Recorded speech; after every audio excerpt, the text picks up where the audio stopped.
Nelson Humberto Romero Jaramillo, psicólogo empresarial, especialista en gerencia de la salud ocupacional, magíster en sistemas integrados de gestión, magíster en prevención de riesgos laborales. Bienvenidos a mi conferencia Acoso laboral en la era cibernética. Esta investigación surge de la investigación documental, una investigación empírica, una investigación de todo el marco normativo de varios países, donde podemos identificar que no todos los países tienen un marco normativo frente al acoso laboral o frente a las presuntas conductas de acoso laboral.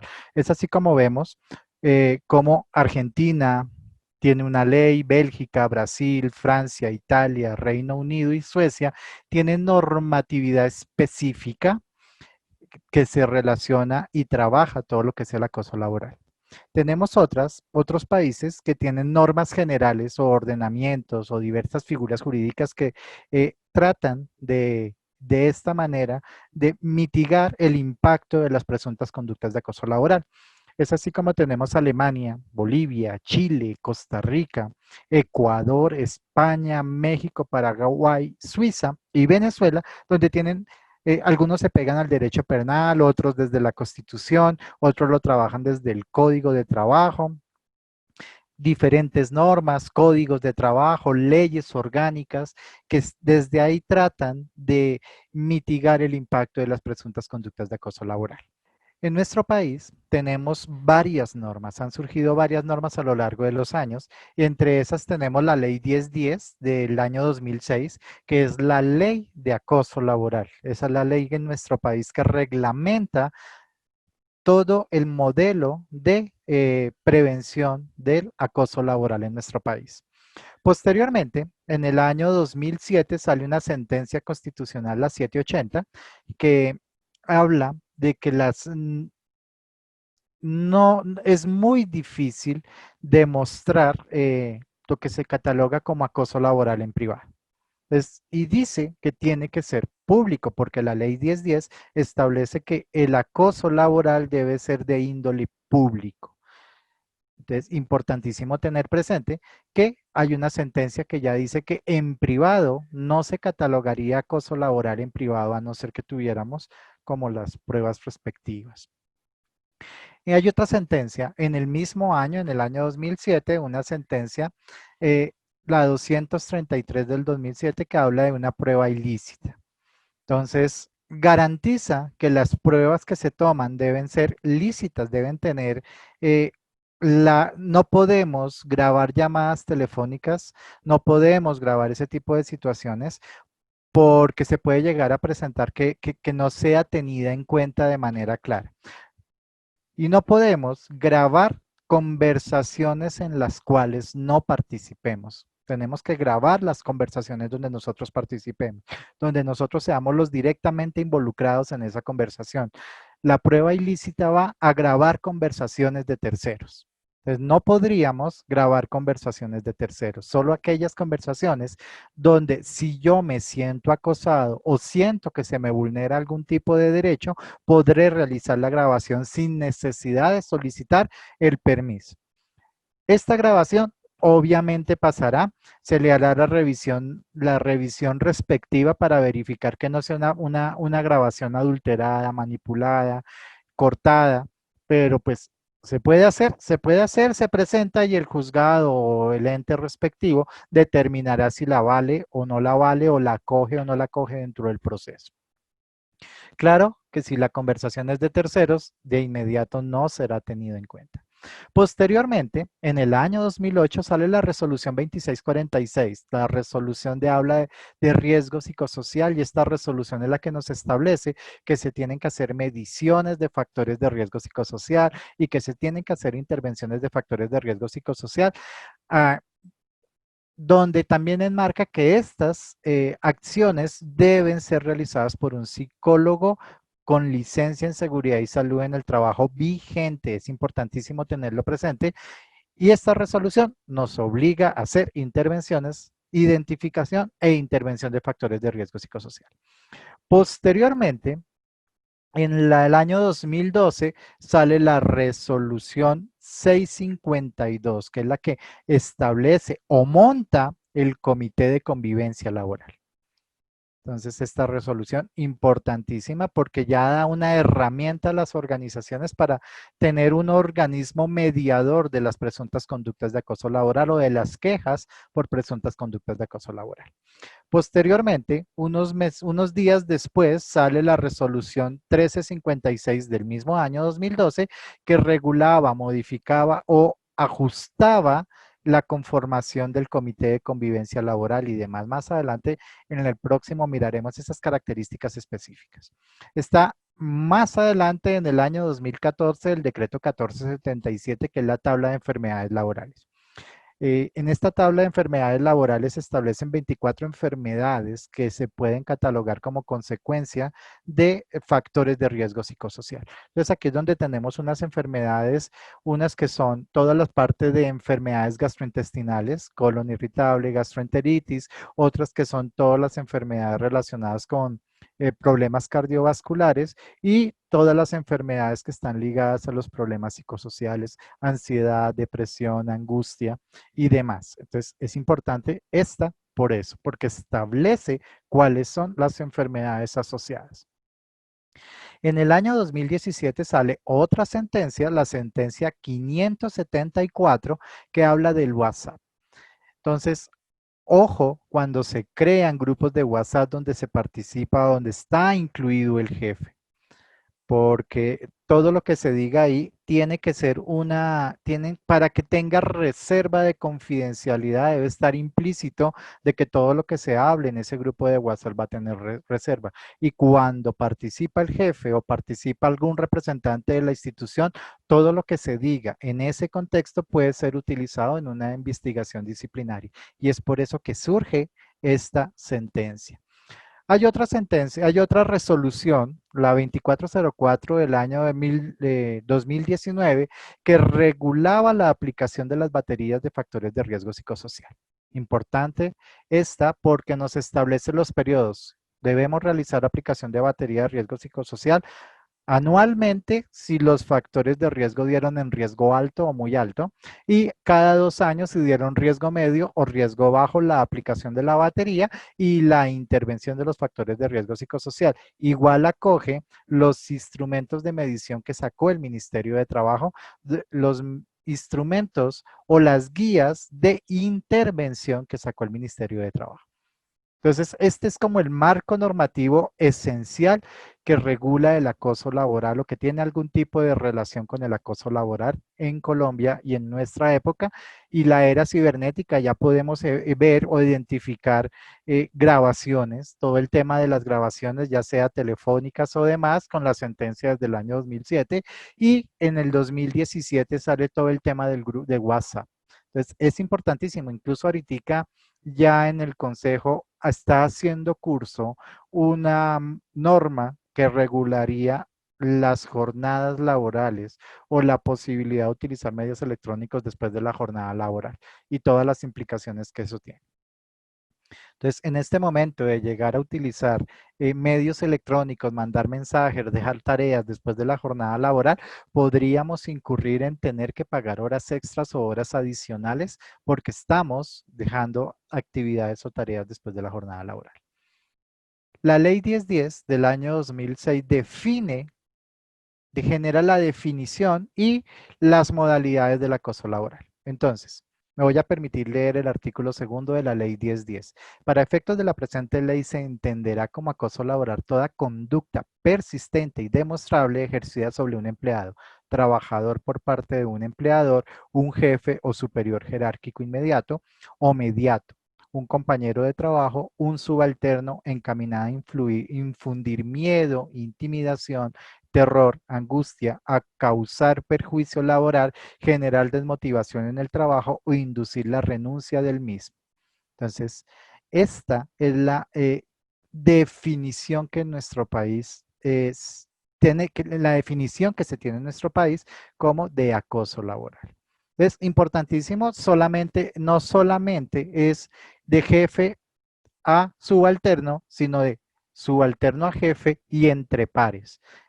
Esto es vital dentro del marco normativo y nos hable todo el espectro, un espectro de 360 grados donde puedo llegar a tener presuntas conductas o puedo verme inmerso en presuntas conductas de acoso laboral, no solamente por mi jefe, sino por pares.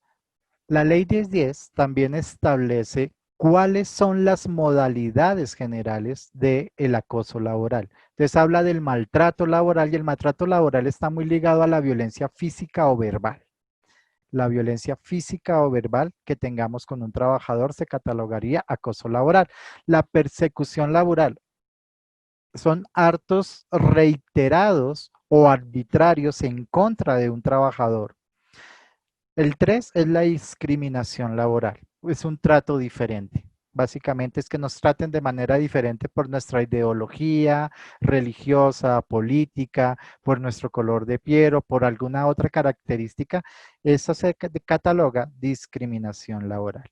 El número 4 es el entorpecimiento laboral y el entorpecimiento laboral va muy ligado a la obstaculización de que podamos cumplir con nuestras funciones o nuestras tareas. Entonces aquí es donde se empiezan a visualizar que yo puedo ser subalterno, mi jefe me pide una documentación, me pide un informe y yo se lo demore, se lo dilate, que mi jefe se tenga que ir a una reunión sin la información completa porque yo no se la suministré y eso se vuelve repetitivo en el tiempo, se podría catalogar como entorpecimiento laboral. Y esas son una de las causales por las cuales se puede ver también acoso laboral o presuntas conductas de acoso laboral de subalterno a jefe. Está la quinta, que es la inequidad laboral. Eh, son órdenes no adecuadas, funciones, donde no se alinean las funciones ni la remuneración por el hecho de que son damas, entonces les pagamos menos, no les damos las mismas cargas de funciones. Eso es la inequidad laboral, es la diferenciación por alguna característica también personal, física, psicológica. Esa se catalogaría inequidad laboral. Y la desprotección laboral es órdenes no adecuadas, que no se le permitan realizar algunas tareas, que no se le permita asistir a sus citas médicas, que no se le brinden las debidas garantías para poder realizar su tarea, se catalogaría desprotección laboral. Así vemos cómo el marco normativo, también le decía anteriormente que íbamos a mirar cómo es el Comité de Convivencia Laboral en las organizaciones. El Comité de Convivencia Laboral, de acuerdo al marco normativo que tenemos presente, es conformación, por un lado, 2 representantes del empleador y 2 representantes de los trabajadores. Estos representantes de los trabajadores deben ser elegidos por votación pública y por una convocatoria. ¿Qué quiero decir con esto? La organización, la empresa, la entidad debe generar una convocatoria donde invita a todos sus trabajadores o funcionarios a que participen y se postulen como candidatos de los trabajadores ante el Comité de Convivencia Laboral. Se presenta, hay un escrutinio, hay una votación, hay un escrutinio, se genera un acta de escrutinio donde se clasifica quién sacó la mayor votación y se genera el acta de conformación del Comité de Convivencia Laboral. Y esta parte es vital porque establece dos representantes de los trabajadores con sus respectivos suplentes. O sea que para poder constituir un comité de convivencia laboral necesitaría mínimo 4 trabajadores, 2 principales, 2 suplentes. Comités de convivencia laboral en los centros de trabajo. Otro punto importante que es se puede, la norma, la ley nos establece que puedo tener un comité central y voluntariamente comité por centro de trabajo dependiendo las características, la cantidad de trabajadores y los requerimientos de la organización. Entonces, me exigen un comité central donde se acojan todos los trabajadores o voluntariamente generar comités por centros de trabajo. Eso quiere decir que si yo tengo mi sede principal en Bogotá, puedo constituir un comité de Bogotá. Si solo quiero constituir un solo comité, hago la convocatoria a nivel nacional y voto a nivel nacional para constituir un comité donde se pueden presentar todos los trabajadores a nivel nacional. Pero si voy a empezar a dividir por centro de trabajo, armo el del nivel central y armo el de las regionales o el de las zonas o el de los departamentos donde tenga mis sedes o oficinas. Y esto sería de manera voluntaria. Periodo del comité de convivencia laboral. Los comités de convivencia laboral tienen un periodo de 2 años. Cada 2 años se tiene que empezar el proceso, generar la convocatoria y generar todo el proceso para tener un nuevo comité de convivencia laboral.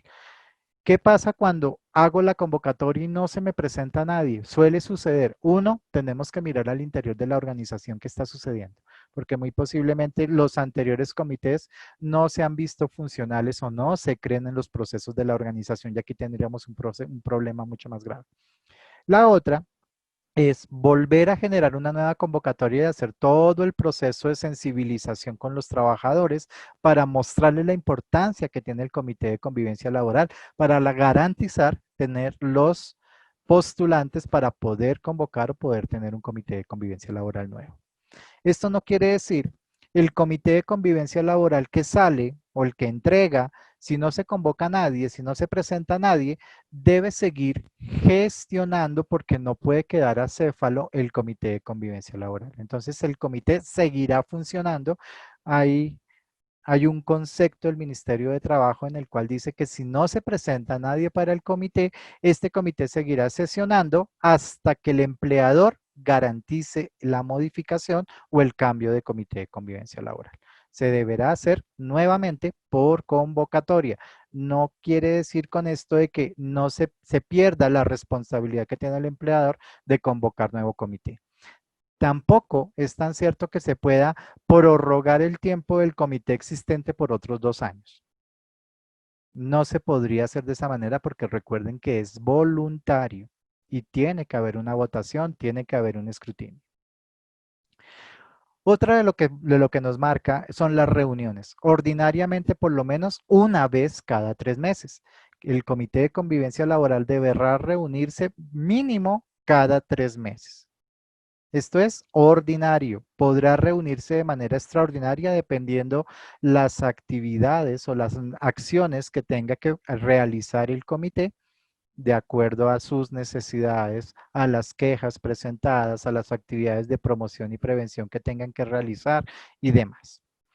Y aquí entro a tocar un punto importantísimo. Medidas preventivas y correctivas de acoso laboral. El Comité de Convivencia Laboral debe emitir recomendaciones y es un ente, aparte de ser mediador frente a las quejas por presuntas conductas de acoso laboral, también es un ente que se dedica a generar medidas preventivas y correctivas frente al acoso laboral. Y por último, los procedimientos de actuación. Cada organización, cada empresa debe diseñar un procedimiento de actuación frente a las quejas por presuntas conductas de acoso laboral. Siempre deberá tener este procedimiento, cómo se presenta la queja, dónde se radica, qué hace el comité, cómo funciona este comité y cómo desarrolla todo el proceso. Debe estar ese procedimiento claramente definido. Debe decir, las entidades del Estado remiten cuando no haya un acuerdo una conciliación entre las partes, la queja tendrá que remitirse. Si es una entidad del Estado, deberá remitirse a la Procuraduría General de la Nación. Si es una entidad privada, una empresa privada, una organización privada, la que después este comité, después de hacer todo el procedimiento, no logra llegar a una conciliación, ese procedimiento debe llevarse con todos sus soportes al Ministerio de Trabajo, al Ministerio de Trabajo para que sea el ministerio el que determine, porque el comité de convivencia no es el ente competente para determinar si es acoso laboral o no lo es. Eso le corresponde, vuelvo y lo repito, para las entidades privadas, para las empresas privadas o organizaciones privadas al Ministerio del Trabajo y para las entidades públicas a la Procuraduría General de la Nación. Y ese debería ser el final del proceso, pero toda organización debe tener su procedimiento de actuación frente a las quejas por presuntas conductas de acoso laboral. Principales barreras para interponer las quejas por presunto acoso laboral en nuestro actual vivir. Barreras de procedimentales. Cuando no se conoce, como en algunas organizaciones, en algunas partes no se conocen los procedimientos para las presuntas conductas de acoso laboral, los trabajadores no suelen acercarse a poner o interponer las quejas, porque no conocen los procedimientos, porque no se les ha capacitado, porque no se les han enseñado los procedimientos. Y eso hace que los trabajadores no conozcan el derecho que tienen a poner sus quejas por presuntas conductas de acoso laboral. Las barreras informativas y formativas, como lo decía anteriormente, aparte del procedimiento que no lo conocen, es que tampoco se les ha capacitado.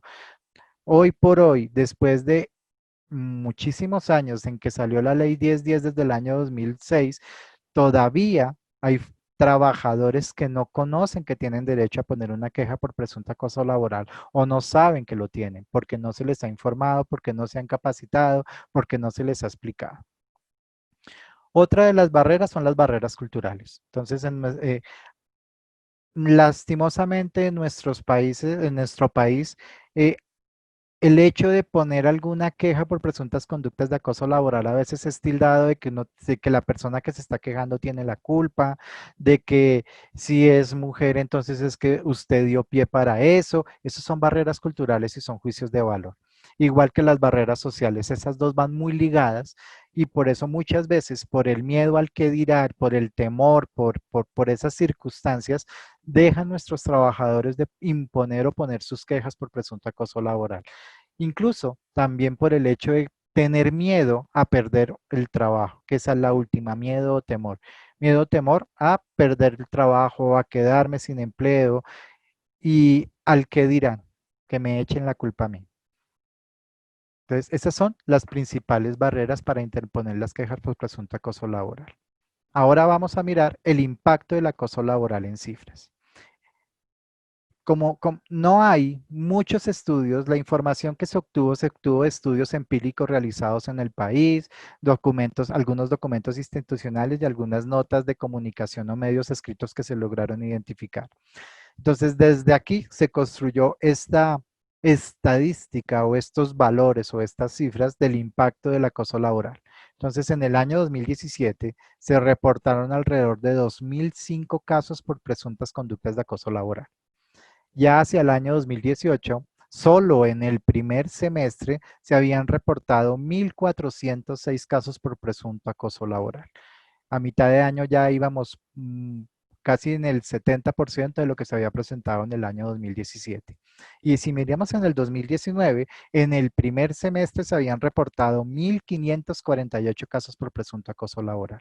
Y en lo llevado de este año no hay una información muy fidedigna o muy clara frente a cuántas quejas por presuntas conductas de acoso laboral se han presentado. Entonces aquí miramos estas cifras que independiente de que sean parciales por año, podemos visualizar que sí va en aumento. Las quejas por presuntas conductas de acoso laboral van en aumento. Lastimosamente es así. Impacto del acoso laboral, seguimos mirando las cifras. Entonces aquí miramos que aproximadamente el 70% de las víctimas de conductas de acoso laboral no lo reportan.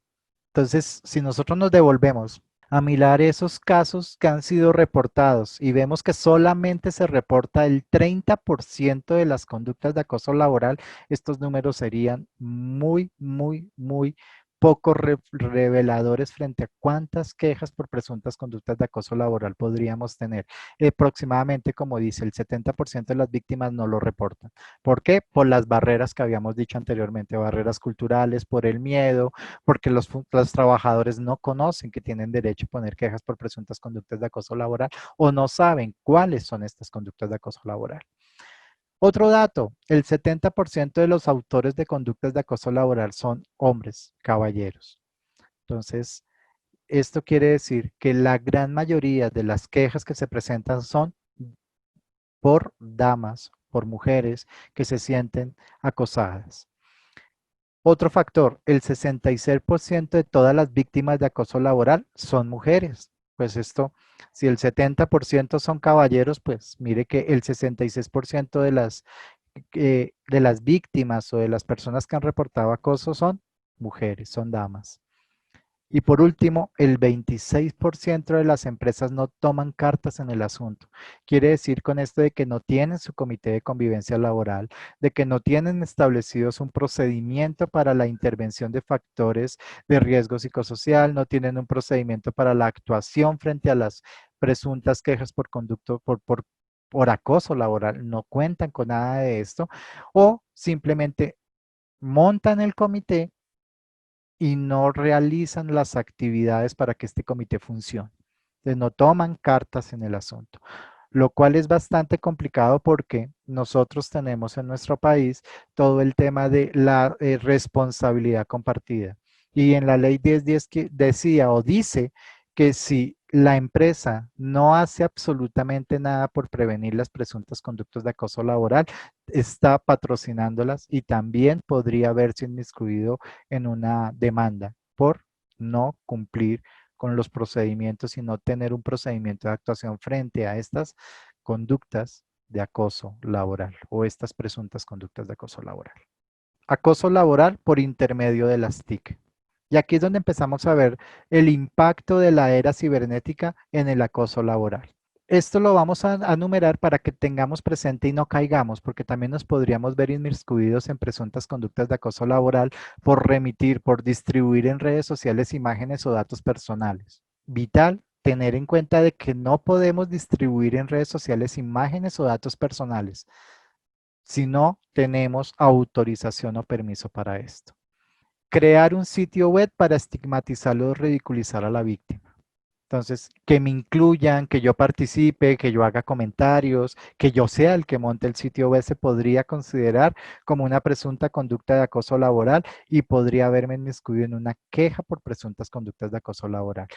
Distribuir redes sociales, crear un sitio web para estigmatizarlo o ridiculizarlo a la víctima. Crear un perfil falso en nombre de la víctima con demandas para realizar demandas sexuales. Y por último, usurpar identidad de la víctima para hacer comentarios ofensivos o denigrantes.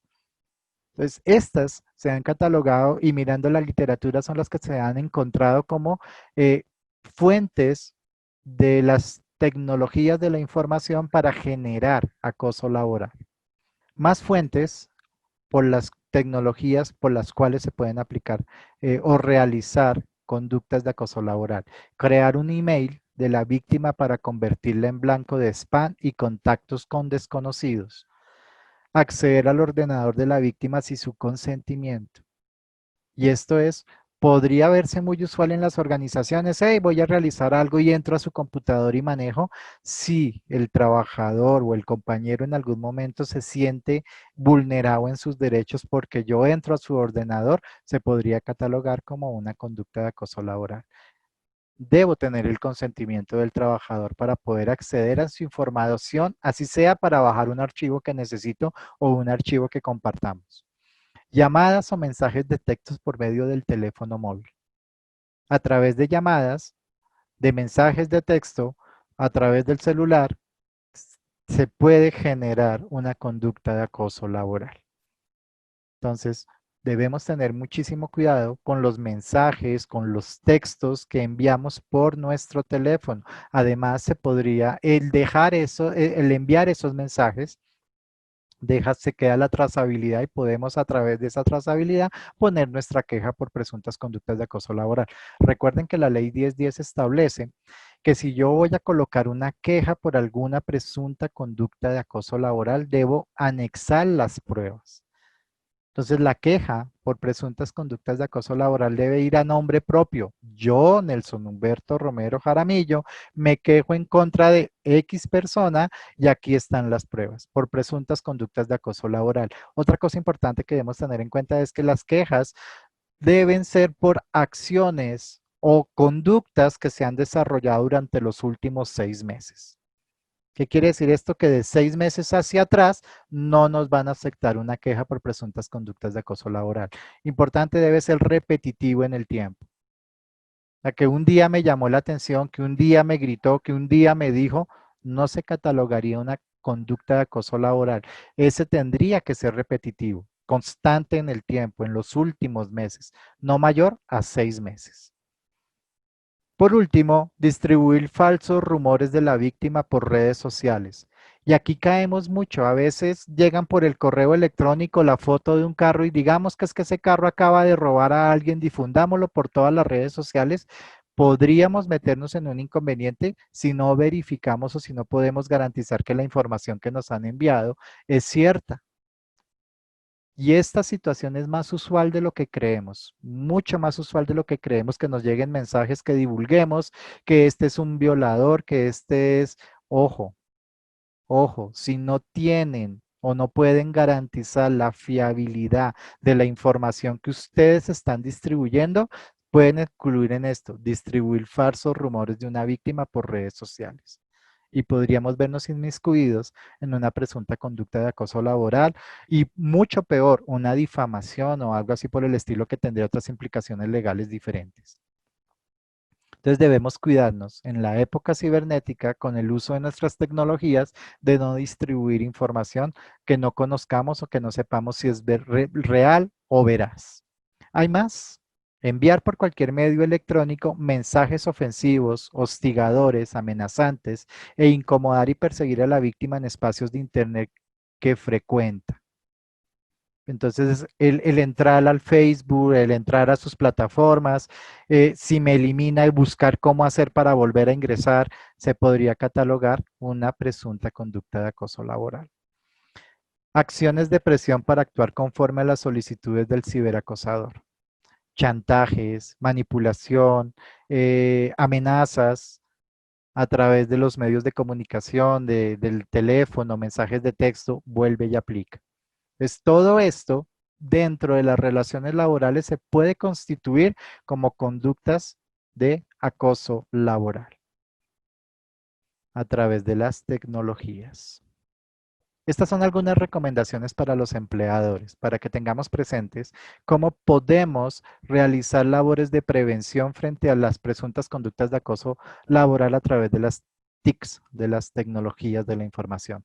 La inclusión explícita en el reglamento interno de trabajo en las políticas de gestión que no será contemplada ninguna conducta de acoso laboral a través de medios electrónicos. Entonces ahora debemos empezar a reinventarnos o actualizarnos, por no utilizar esta palabra, es actualizar nuestros documentos.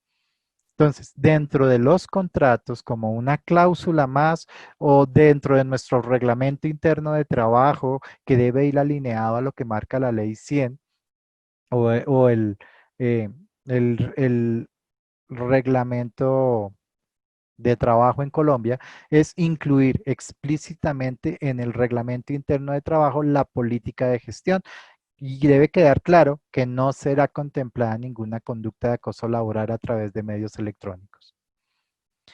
Otra cosa que también deben incluir los empleadores es ajustar en el procedimiento interno la actuación frente a las presuntas conductas de acoso laboral a la prevención del ciberacoso laboral.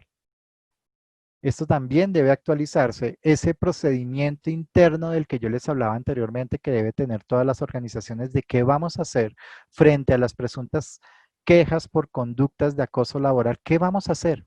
¿Cómo las vamos a manejar? Y cuando tienen este tema de ciberacoso, estas pruebas con grabación, estas pruebas con video, que me muestran los chats, que se me están acosando y se me están metiendo a las páginas de Facebook, es que debemos garantizar qué vamos a hacer con esa información tan sensible y cómo va a ser ese manejo para determinar a qué conciliaciones se puede llegar o qué información debo enviar a los entes competentes para que determinen si efectivamente es una conducta por una queja por presuntas conductas de acoso laboral y determinar si realmente es acoso.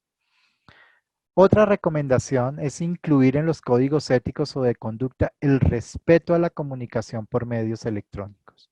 Entonces, en algunos casos ya han establecido dentro de los contratos cuándo se deberá contestar o en qué momento o hasta qué hora se podrá mandar un mensaje de texto, hasta qué hora será exigible que el trabajador conteste el teléfono o no lo conteste. Eso ya debería quedar aquí en los contratos. Debe hacer parte de esa reglamentación o ese acuerdo que vamos a tener con nuestros trabajadores. Si yo le doy el teléfono, es un teléfono de la organización, un teléfono institucional, un teléfono de la organización, ¿hasta qué horas debe estar prendido para que usted me conteste? Entonces, dependerá de las variables que yo establezca dentro del contrato y cuáles van a ser los criterios para dichas llamadas. Es importantísimo, señores empleadores, que aprendan a dejar esta documentación y empiecen a dejar esta trazabilidad para no verse inmiscuidos en presuntas conductas de acoso laboral o poner a sus mandos medios en unas presuntas conductas de acoso laboral o situaciones que se puedan interpretar como conductas de acoso laboral. Recomendaciones, más recomendaciones para el empleador. Generar códigos internos o directrices para el uso de las redes sociales en el entorno laboral. Como les mostrábamos al comienzo en el marco normativo, ya hay sentencias que hablan de los grupos de WhatsApp. Entonces, ¿qué códigos vamos a generar para el manejo de los grupos de WhatsApp? Estamos en la era de la información, en la era de la tecnología. Ya todo se puede manejar por el celular, ya estamos, incluso toda esta situación nos ha colocado frente trabajo en casa, el marco normativo del teletrabajo. Entonces debemos empezar a generar todos estos códigos internos o estas directrices de las redes sociales y del manejo de las tecnologías. ¿Cómo vamos a manejar si vamos a permitir la constitución de grupos de WhatsApp, si dentro de esos grupos de WhatsApp vamos a permitir que nuestros jefes participen, si es el jefe el que establece los grupos de WhatsApp, cuáles van a ser los objetivos de estos grupos, cuáles son sus alcances?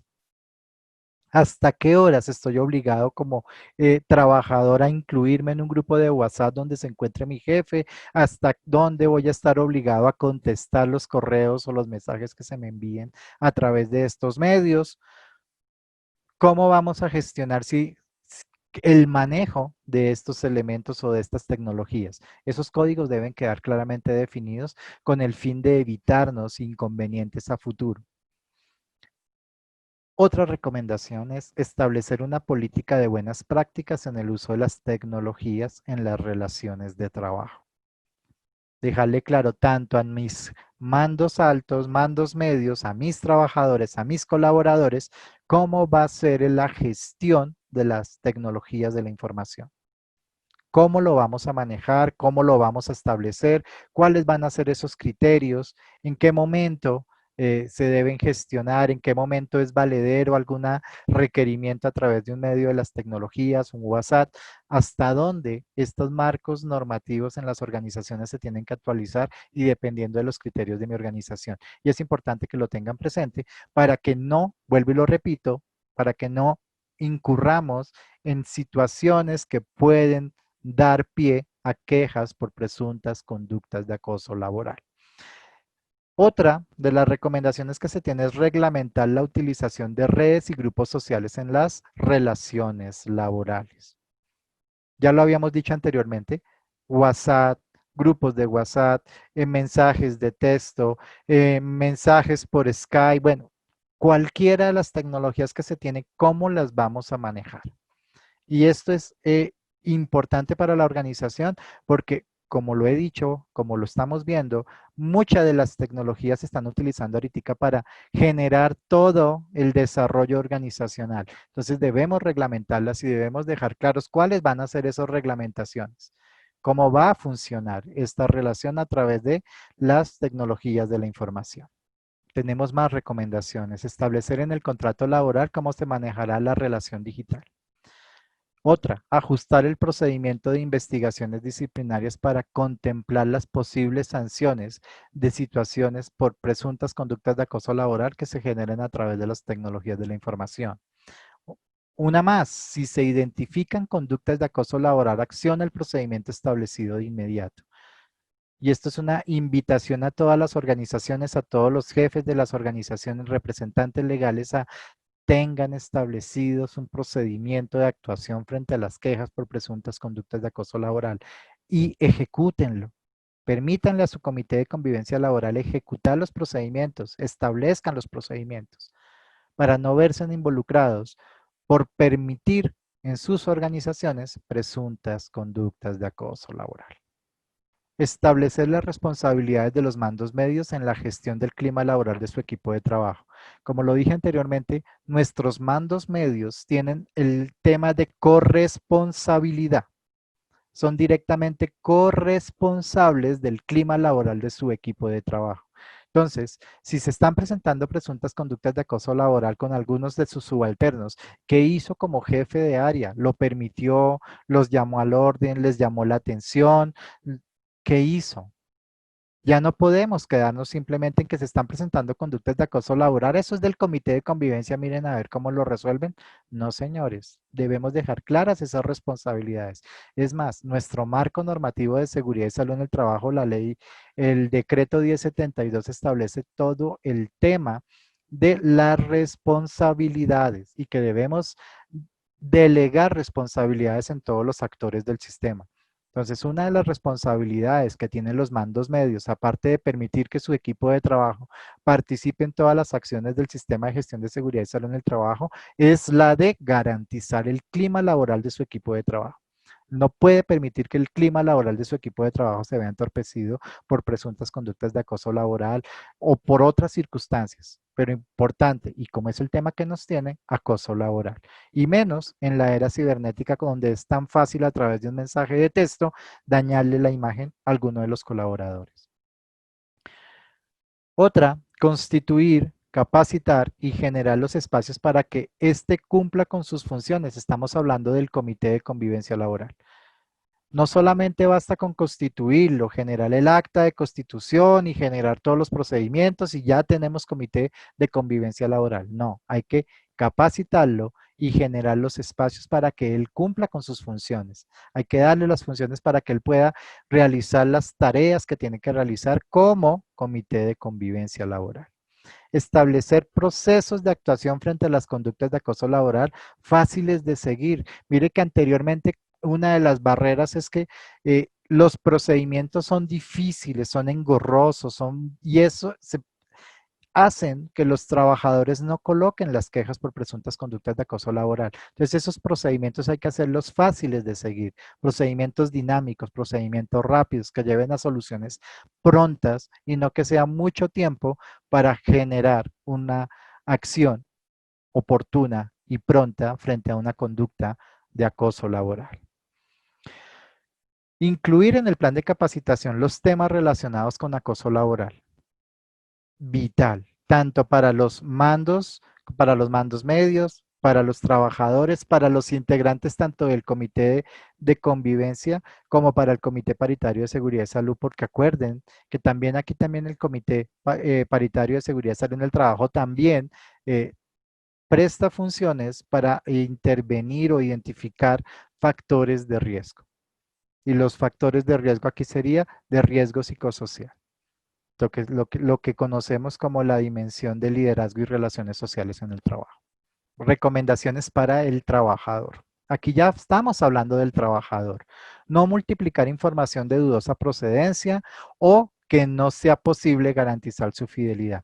Entonces aquí, señores trabajadores, señores colaboradores de las organizaciones, no difundamos información por ningún medio tecnológico que no podamos garantizar si es fiable o si es real.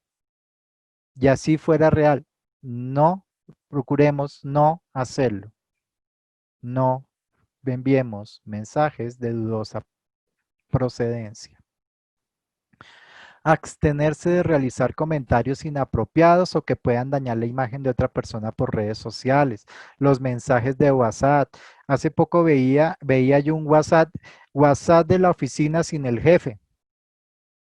Y ese es el grupo, así se llama, oficina sin jefe. ¿Y para qué lo crearon? Para hablar mal del jefe, para todo lo que hace mal, para todo. Si eso se llega a filtrar, si eso se puede presentar, se puede catalogar como una conducta de acoso laboral, porque estamos difamando, estamos disociando, estamos hablando mal de una persona. Entonces, más allá de abstenerse de realizar comentarios inapropiados o que puedan dañar la imagen de otra persona, por redes sociales es no hablemos mal de otras personas. Si algo se tiene que decir, si algo se tiene que mediar, hágalo de frente, dígale a la persona, me está molestando esto, soluciónelo o ponga su queja por presuntas conductas de acoso laboral si realmente está inmiscuido en una de ellas o usted cree que está inmiscuido en una de ellas y tiene las pruebas para hacerlo. No ingresar a grupos sociales digitales si no se puede establecer quiénes son sus integrantes o no se tienen claros los objetivos del grupo. Entonces, hoy por hoy no es descabellado, todos los santos días nos están invitando a un grupo de WhatsApp, todos los santos días crean un grupo y nos incluyen. Si usted no sabe cuál es el objetivo de ese grupo, cuál es, quiénes son sus integrantes, quiénes están participando ahí, cuál es la idea, de qué vamos a hablar, como lo dice, cuáles son los objetivos del grupo, procure no estar en ese tipo de grupos. Si usted tiene ya claro, somos un grupo de amigos, vamos a hablar, vamos a intercambiar conocimiento, y usted está de acuerdo bien, pero si usted no sabe, simplemente por tener muchos amigos, entrar a grupos sociales, medítelo, piénselo, no lo haga. No crear grupos sociales para discutir temas laborales. Los grupos sociales no deberían montarse para discutir temas laborales. Recuerden que si está dentro de este grupo algún jefe, algún representante de la organización, todo lo que se diga en estos grupos sociales puede tomarse como una prueba para poder entablar una queja por presuntos acosos laborales. O, como lo decía la sentencia de la cual hablábamos anteriormente, se puede volver una prueba para poder establecer una sanción disciplinaria si así lo establece nuestro código interno de trabajo. Entonces, importante, presente, no lo olviden. Y última, ya de las recomendaciones para los trabajadores. No hablar de temas personales en los grupos sociales de la organización. Cuidar la información que se sube a las redes sociales, ya lo habíamos dicho. No preste sus contraseñas ni los accesos a sus cuentas personales. Cuidado con esto, porque a través de mi correo pueden enviar algún mensaje de texto, alguna fotografía incriminadora de otra persona o personal de otra persona y a quién van a venir a investigar por presuntas conductas de acoso laboral o por daño a la imagen o por otro tipo de acciones penales que se pueden llegar a presentar a la fuente o del correo del cual salió dicha imagen. Entonces tengamos muchísimo cuidado con prestar nuestras contraseñas o nuestros accesos a cuentas personales, que otras personas conozcan nuestras claves y puedan hacer con nuestra cuenta lo que quieran. Nos pueden llegar a meter en algún inconveniente. Evite realizar grabaciones a terceros o a conversaciones en las cuales usted no esté participando sin consentimiento. Eso ya lo habíamos dicho, vale la pena repetirlo para no caer en estos errores.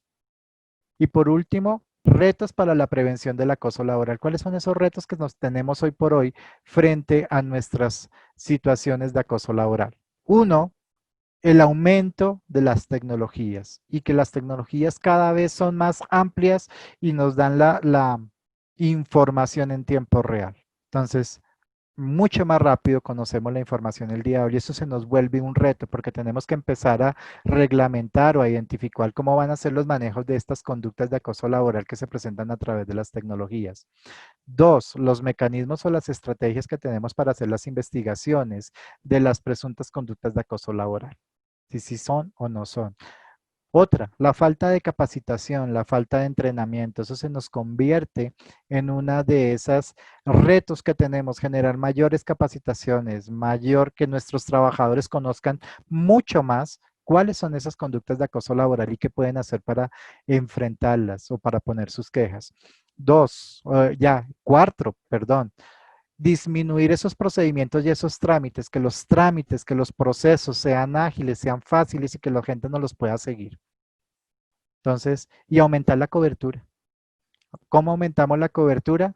Garantizando que nuestros trabajadores, garantizando que los empleadores, garantizando que nuestros mandos medios conozcan mucho más sobre las presuntas conductas de acoso laboral. Uno, para que no caigan en ellas. Dos, para que los trabajadores puedan poner las quejas por presuntas conductas de acoso laboral y mi organización o mi empresa no se vea inmersa en quejas por presuntas conductas de acoso laboral que pueden dañar la imagen empresarial, la imagen organizacional que tanto cuesta levantar. Entonces, esas son fundamentales esos retos que tenemos para disminuir o afrontar el acoso laboral en la era cibernética. Con esto terminamos. Muchas gracias y recuerden que prevenir el acoso laboral es una responsabilidad de todos. Muchísimas gracias por acompañarnos en esta sesión. Que estén muy bien.